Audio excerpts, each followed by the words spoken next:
বিসমিল্লাহির রহমানির রহিম। বিষয়ভিত্তিক অনলাইন ক্লাসে সকলকে স্বাগত জানাচ্ছি। আমি ইসলামুল হক। আমাদের আজকের ক্লাসের বিষয় আইসিটি পঞ্চম অধ্যায় প্রোগ্রামিং ভাষা। প্রোগ্রামিং ভাষার মূল চ্যাপ্টারের বিশেষ কিছু প্রতীক রয়েছে, সেই প্রতীকগুলো নিয়ে আজকে আমরা আগে আলোচনা করি। খাতা কলম বের করো।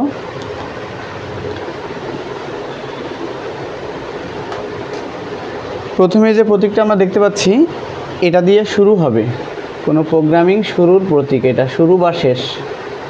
একটু ঝটপট লিখে নাও। দ্বিতীয় প্রতীক হচ্ছে সামন্তরিক।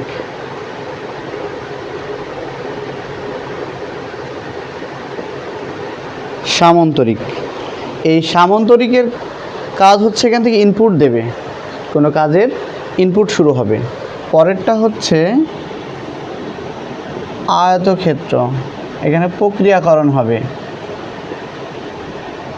প্রক্রিয়াকরণ। এরপরে আমরা একটা চিত্র দেখছি একেবারে যেটা এটা হচ্ছে অনেকটা ডিম্বাকৃতির হবে, ডিম কোয়ালিটি, শুরু বা শেষেরটা। এইটা হচ্ছে সংযোগ, যাকে আমরা কানেক্টর বলবো। আরও বেশ কিছু প্রতীক রয়েছে। সিদ্ধান্ত, আসলে আমরা বোঝাতে চাচ্ছি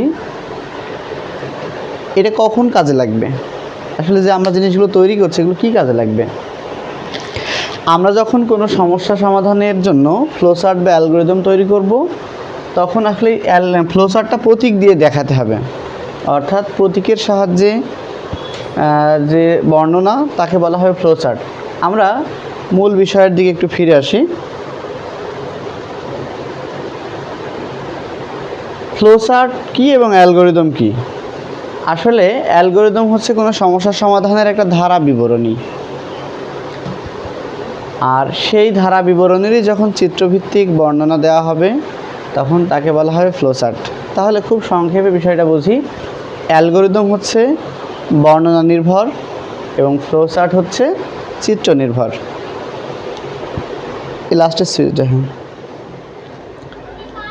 আমরা একটা উদাহরণের সাহায্যে অঙ্কটা ক্যালকুলেশন করি। একটা অঙ্ক লেখো, আমি বোর্ডে লিখে দিই।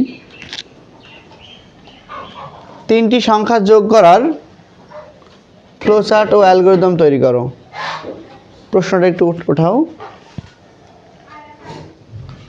3টি সংখ্যা যোগ করার ফ্লোচার্ট ও অ্যালগরিদম তৈরি করো।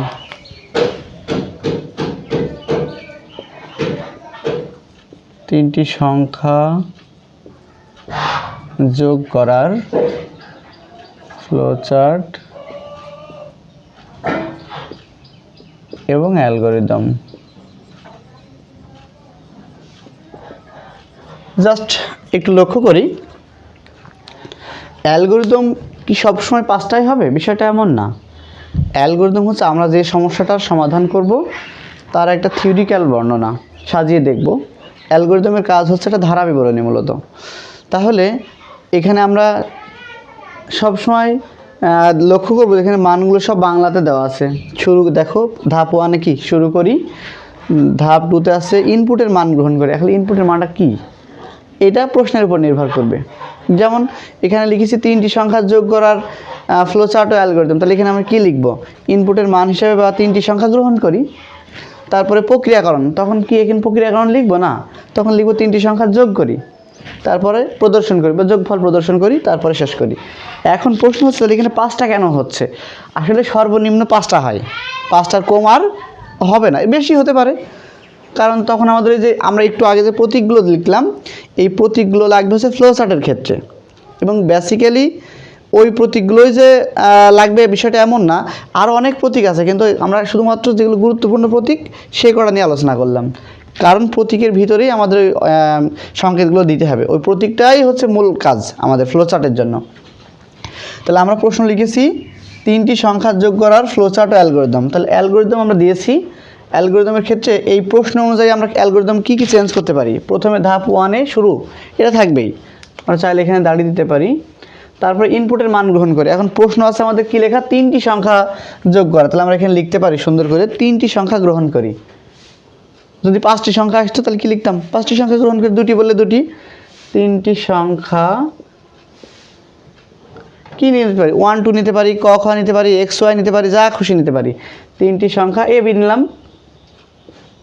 এ এবং বি গ্রহণ করি। ওকে, তুমি 1 2 নিতে পারো। নেক্সট, প্রক্রিয়াকরণের জায়গায় লিখব সংখ্যা 3টি যোগ করি। সংখ্যা 3টি খুব সহজ, সংখ্যা 3টি যোগ করি। তারপরে কি প্রদর্শন করি, কি প্রদর্শন করব, যোগফল, যোগফল প্রদর্শন করি।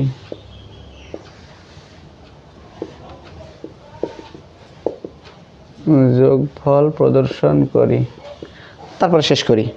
তাহলে আমরা এর আগে অ্যালগরিদম যেটা লিখালাম ওটা হচ্ছে বেসিক, তাহলে দুটো জিনিস চেঞ্জ করেছি, শুধু ধাপ 2তে 3টাই চেঞ্জ করেছি সব, তার মানে শুরু থাকবে শেষ থাকবে। প্রশ্নের আলোকে আমরা এখানে ফিরব। তাহলে অ্যালগরিদম হচ্ছে একটা থিওরিক্যাল পার্ট।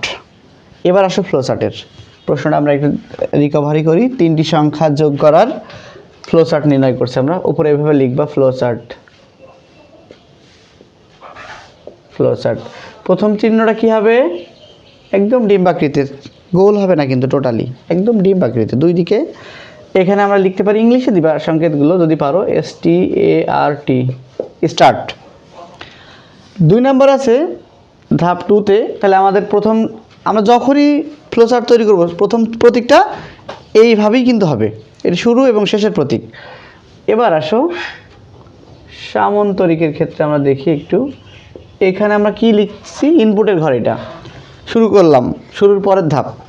ইনপুটে আছে 3টি সংখ্যা, 3টি আমরা সরি এখানে 3টি সংখ্যা এ বি লিখেছি, এ বি সি দাও, এ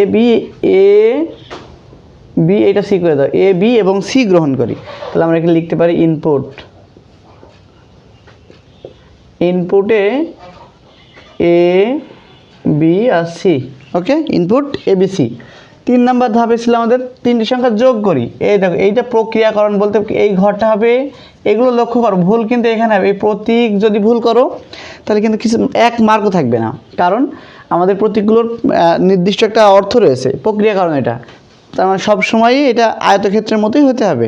তাহলে আমরা এখানে লিখব SUM, some. Some is equal to কি ABC ধরলাম, A plus B plus C, সাম মানে কি যোগ না। ওকে, এখন আছে যোগফল প্রদর্শন করি, প্রিন্ট। এই চিহ্নটাও আবার কিন্তু ওই সামান্তরিকের মতোই হবে, এটা বুঝতে হবে। এটা ইনপুট, এখানে এসে আবার আউটপুট হয়ে গেছে, PRINTS, প্রিন্টস। এখন দেখো তো শেষ ধাপের ঘরটা আবার আগের মতো, এখানে এন্ড লিখতে পারে বা স্টপ, END, এন্ড। এখন আসো বিষয়টা আমরা আবার ক্লিয়ার করে দিই। তাহলে প্রতীকের কি গুরুত্ব বুঝতে পারছো? প্রতীক যদি আমরা মিস করি তাহলে কিন্তু আমাদের সঠিক অ্যান্সার দেওয়া সত্ত্বেও আমরা ফলাফল পাবো না। তাই প্রত্যেকটা প্রতীকের একটা নির্দিষ্ট অর্থ আছে। তাহলে এটা যেমন শুরুর প্রতীক, এটা শেষের প্রতীক, শুরু এবং শেষটা কি একই প্রতীক। তারপরে আছে সামান্তরিক, এখানে আমরা ইনপুট পাচ্ছি, ইনপুট বা আউটপুট একই প্রতীক। এখন প্রশ্ন করতে পারো ঘর যদি আরও একটু বেশি হতো তাহলে এইটা আমরা চেঞ্জ করতে পারতাম, আরও 2টো ঘর, তখন এই প্রতীক ব্যবহার করব, ঠিক আছে। 7টা যদি হতো, কিন্তু কিছু কিছু ক্ষেত্রে আমরা ভিন্ন প্রতীক পাবো, যেমন ওই যে বললাম সংযোগ। তারপর প্রবাহের দিক, দেখো এটা একটা প্রতীক, খুব মেজর একটা বিষয়। এ দেখো একটা প্রতীক, এটাকে বলা হয় প্রবাহের দিক। কি হয়, এগুলো আমাদের বড় বড় ফ্লোচার্ট অ্যালগরিদম যখন করব তখন পাবো। তারপর সিদ্ধান্ত থাকতে পারে, যেমন আমরা একটা কেটলিতে চা গরম করতে দিয়েছি, পানি গরম হয়েছে কি, তখন জিজ্ঞেস চিহ্ন, হয়েছে কি না, এইটাকে বলা হয়, এই যে হিরক মতন দেখতে, এটাকে বলা হয় সিদ্ধান্ত।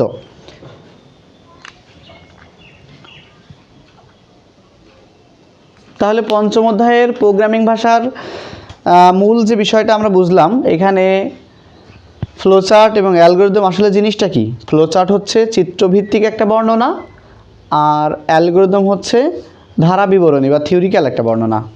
যখন আমরা কোনো সমস্যা সমাধানের ধাপে ধাপ করে লিখব সেটাকে বলবো কি অ্যালগরিদম, আর ফ্লোচার্ট হচ্ছে কি চিত্রভিত্তিক যে বর্ণনাটা, অর্থাৎ প্রতীকের সাহায্যে যে বর্ণনাটা আমরা দেব সেটাই হচ্ছে ফ্লোচার্ট। ফ্লোচার্ট কিন্তু 2 প্রকার, একটা সিস্টেম, ঠিক আছে, আমরা সিস্টেম ফ্লোচার্ট নিয়ে কাজ করছি, আর একটা প্রোগ্রাম। ফ্লোচার্ট কয় প্রকার? 2 প্রকার, একটা সিস্টেম আর একটা প্রোগ্রাম। ওকে, শেষ করো।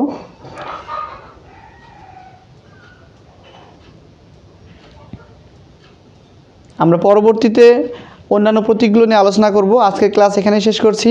ধন্যবাদ সকলকে। আসসালামু আলাইকুম রহমতুল্লাহ।